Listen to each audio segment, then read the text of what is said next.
푹 자고 아침에 일어나도 항상 피곤하신가요? 계속 병원을 다녀도 해결되지 않는 문제가 있진 않으신가요? 15년간의 임상과 경험을 바탕으로 한 기능학 치료로 여러분을 병원에서 탈출시켜 드리겠습니다. 닥터 진호의 병원 탈출 지금 시작합니다. 본 방송에 나오는 의학적 견해는 일반적인 상식과 다를 수 있습니다.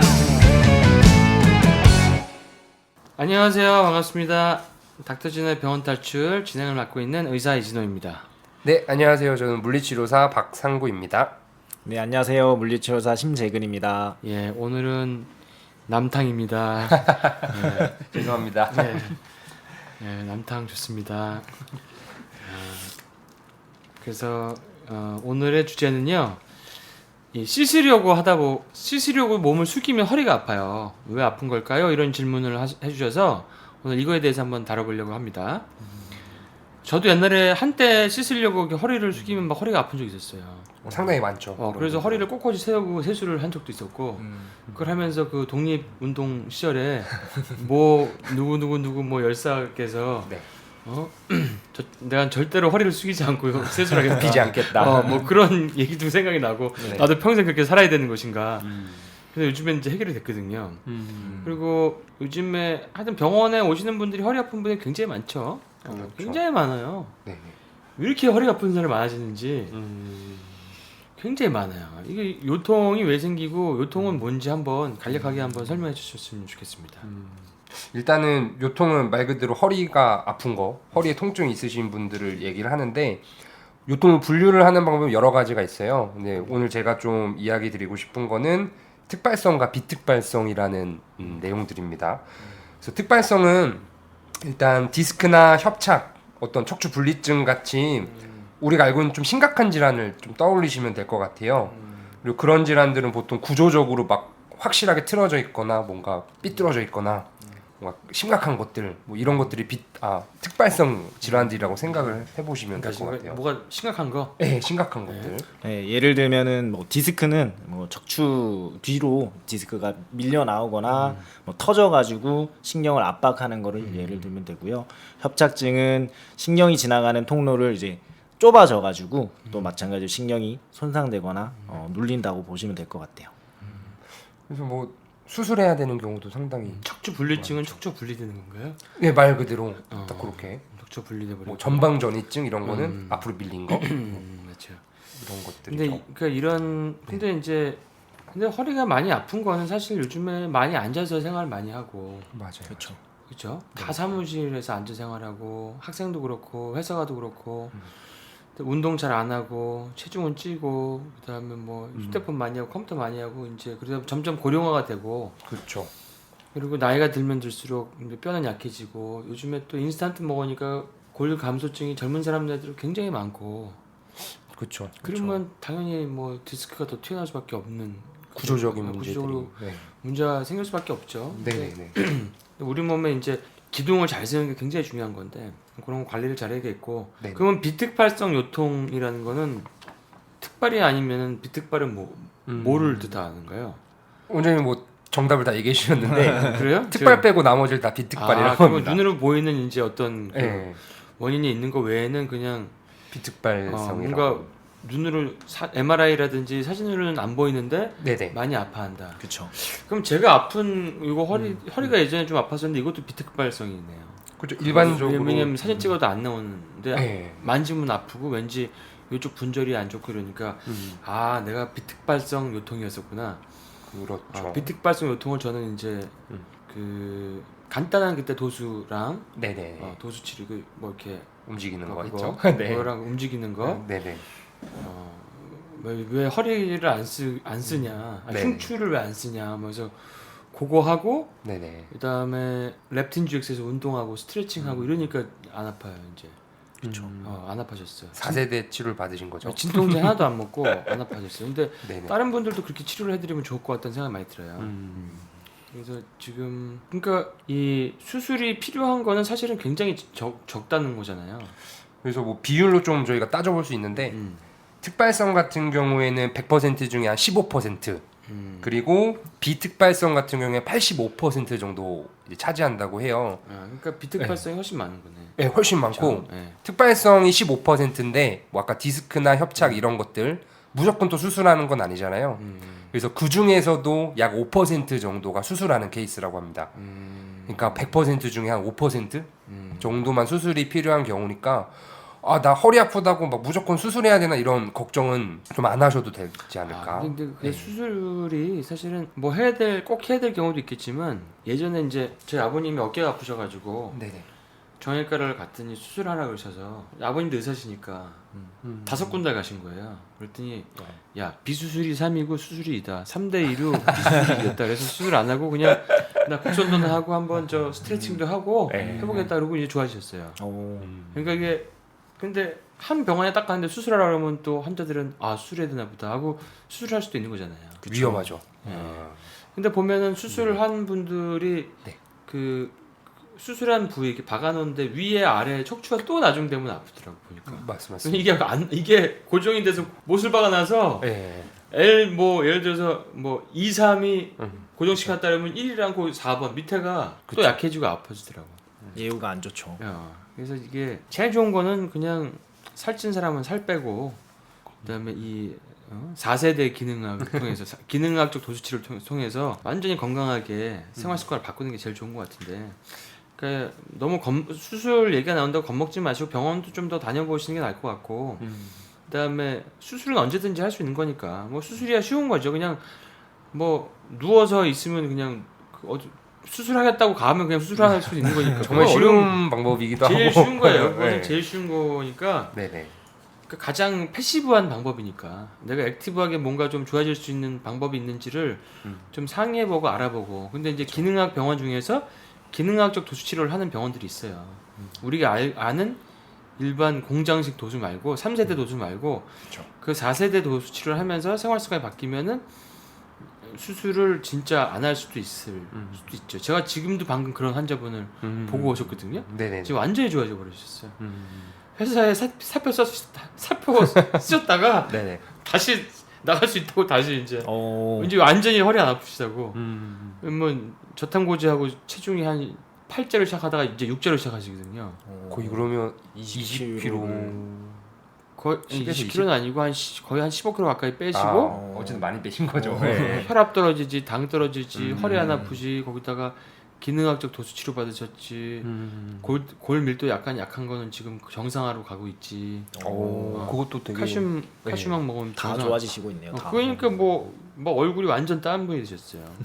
그래서 아까 무슨 얘기하다 왔냐면, 네네. 자 이렇게 건강해진 것은 누구 덕분이냐면 아픈 허리 덕분이다. 자, 그래서 밤마다 아픈 허리에 감사 기도를 드립시다. 네, 이렇게 말씀드렸어요. 그쵸.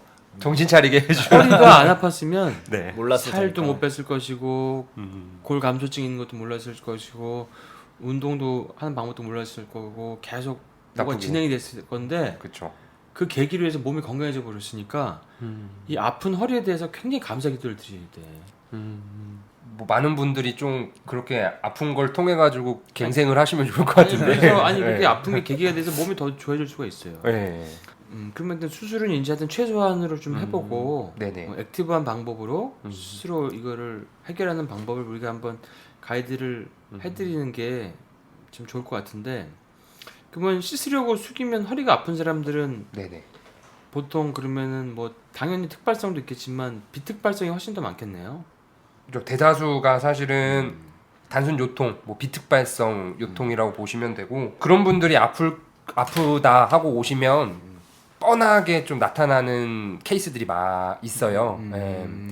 저 예를 좀 들어보면 그냥 허리 이렇게 숙이면서 이제 씻을 때 허리에 부담이 가게끔 행동을 하십니다. 너무 뻔하게 허리가 아파질 수밖에 없게끔 자세를 취하시거든요.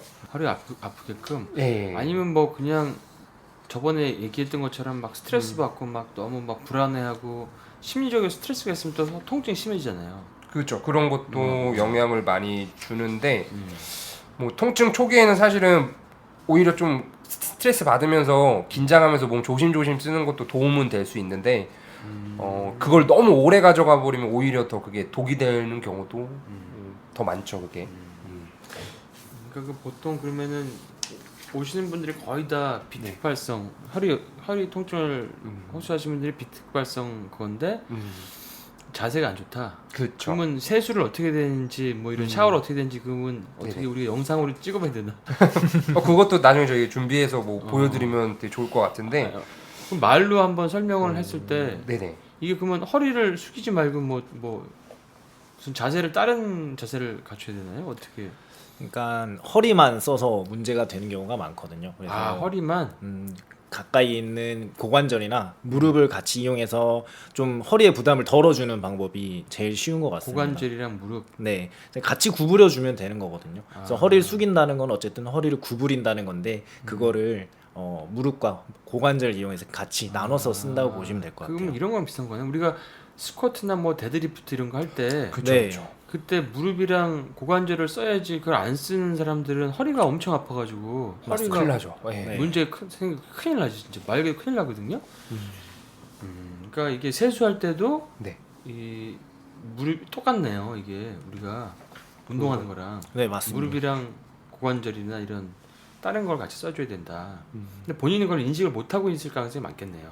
오늘 제가 방금 봤던 환자분도 이제 씻을 때 아프다고 하고 오셔서 제가 한번 그럼 씻을 때 자세 취해 보세요. 세수 해보세요. 네, 세수해 이 자리에서 한번 세수 자세를 취해 보세요. 했더니 똑같은 자세, 허리만 구부리면서 그러면서 이제 허리 아프게 쓰고 계시는 거 모르세요? 이렇게 물어봐도 이분은 전혀 인식하지 못하시고. 그거는 이제 네. 그러면은 지구를 한 바퀴 돌아서 허리 치료하는 병을 다 다녀도 그걸 인식을 못하면 치료가 안 되는 건 똑같은 거네. 그죠? 허리 아무리 주물러봐도 그 마사지일 뿐이지 그 자세를 바꾸지 않는 한 그치, 다시 마사지야 무리가 가는 뭐 겁니다. 네. 마사지야, 그렇지. 안 그래도 골격이랑 뭐 인대가 안 좋으면 마사지는 해봐야 소용이 없는 거니까. 그렇죠. 그냥 심신 릴렉스 효과 정도, 임파 순환 효과 정도니까. 좋은 효과는 뭐 있겠지만. 네.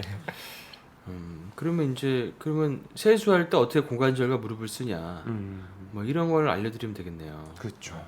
근데 고관절에 무릎을 썼는데도 아프다 이런 분도 계시나요? 네, 뭐 가끔 가다가 있으신데 그런 분들은 일단 너무 좀 고관절이 굳어 계신 분들이 많으세요. 이제 하도 안 사용하다 보니까 허리를 너무 많이 사용하다 보니까 고관절은 까먹으셨다고. 고관절을 까먹었다. 네, 고관절 네. 접히는 걸 까먹었다는 표현을 저는 근데 많이 그 쓰거든요. 이해되는 게 저도 이게 처음에 흉추를 움직이라 그래가지고 네. 뭐 쓰셨어요? 아니, 흉추를 움직여? 이게 아니 뭐 마치 막 뭐랑 똑같냐면 뭐 코를 움직여 버리든지 그렇죠. 못 움직이는 거. 뭐 네. 귀를 움직여 버리는 것처럼 이게 안 이게 어떻게 움직이는지 도저히 감이 안 오는데 네네네. 그렇죠. 꼬리를 움직여 봐라 뭐 이런 식의 말로 들리더라고. 근데 이제 하니까 되더라고요 조금씩. 그거를 자꾸 인지시킬 수 있는 어떤 치료를 받으셔야 되죠. 그러니까 이게 저거네. 그러니까 그 말 그대로 최신 4세대 기능학적 도수 치료다. 그렇죠. 그러니까 허리가 아프다고 해서 꼭 허리만 보는 게 아니라 대부분의 경우는 허리가 아닌 다른 데 문제가 있는 경우가 많고 그걸 본인들이 인식도 못하고 일반적으로 이제 그거를 운동하러 다니든지 아니면 병원에 가도 인식을 안 시켜주면은 계속 그게 반복된다는 얘기잖아요. 재발이 자꾸 네, 돼버리죠. 그러면 이제 그런 것들이 좋아지려면은 우리 4세대 도수 치료의 대가인 우리 박치료사, 심치료사를 만나면 된다. 는 결론을 도달하게 되냐. 그렇죠. 뭐 대가라고 하기엔 좀 부끄럽긴 하지만 저희 같은 좀 컨셉을 가지신 분들을 만나셔야 그래야 더 건강해지실 수 있지 않을까. 생활을 바꾸시는 거니까. 네네. 아니 박치료사는 그 뭐 포 무브먼트, 포엠이라 그래서 네. 굉장히 교육도 많이 하고 있는 걸로 알고 있고 도수 치료사를 많이 가르치는 걸로 알고 있는데 포엠 같은 데서는 일반인들을 위한 교육 같은 건 아직 해본 적 없나요? 네, 일단 일반인들이 듣기에는 조금 전문적인 부분들을 많이 저희가 다루고 있어서. 근데 요즘에 일반인들이 점점 전문화가 되고 있기 때문에 그렇죠. 환자분들도 많이 굉장히 똑똑해지고 똑똑해지세요. 계시죠. 그러니까 보통 웬만한 게 공부를 안 하면은 대학을 따라갈 수가 없을 정도인데. 자, 그러면 오늘 정리를 좀 해보면 요통의 한 85%가 비특발성이고, 그러니까 어디가 진짜 고장나고 뭐 수술을 해야 되고 망가지고 이런 게 아니고 그냥 단순 요통이니까 너무 걱정하지 말아라. 네. 걱정 말아요 그대. 노래 한번. 그러니까 걱정 말아요 그대. 네. 하여튼 그런 식이고 허리를 숙일 때 세수할 때 허리가 아프다 그러면은 이 허리 쓰는데 뭔가 문제가 있을 가능성이 있다는 거죠. 허리만 과하게 힘을 다 쓰게 만들든지 그럴 가능성이 많다. 그럼 허리의 부담을 줄이고 다른 관절을 좀 쓰는 거, 고관절이나 무릎을 쓰면서 세수를 해보자. 그러니까 무릎과 고관절을 쓰면서 세수를 하자. 이게 이제 오늘의 답변이네요. 결론은 오늘 주제 한 줄로 아, 요약하면 근데 이거는 네네. 나중에 저 우리 심치료사가 세수하는 모습을 한번 영상을 찍어서 올려드려야 될 것 같아. 심치료사 세수 영상 이렇게 해서 한번 찍어보도록 고관절 무릎 사용 세수 영상을 이렇게 찍어서 올려야 될 것 같은데. 알겠습니다. 도움 많이 될 것 같습니다. 네. 그리고 이제 아까 뭐 심리적으로 긴장하는 게 오히려 도움이 될 수 있다. 네, 그런 얘기가 나왔어요. 척이 네. 아플 때는 네네. 그 주제에 대해서도 다음에 한번 얘기해 보면 좋을 것 같네요.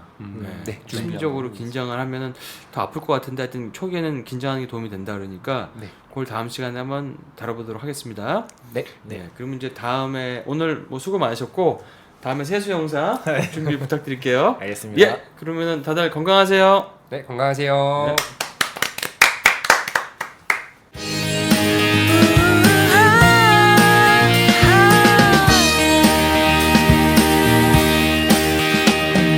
커플 티셔츠 커플 반지 세상 끝에서도 우린 연인 무작정 걷던 그날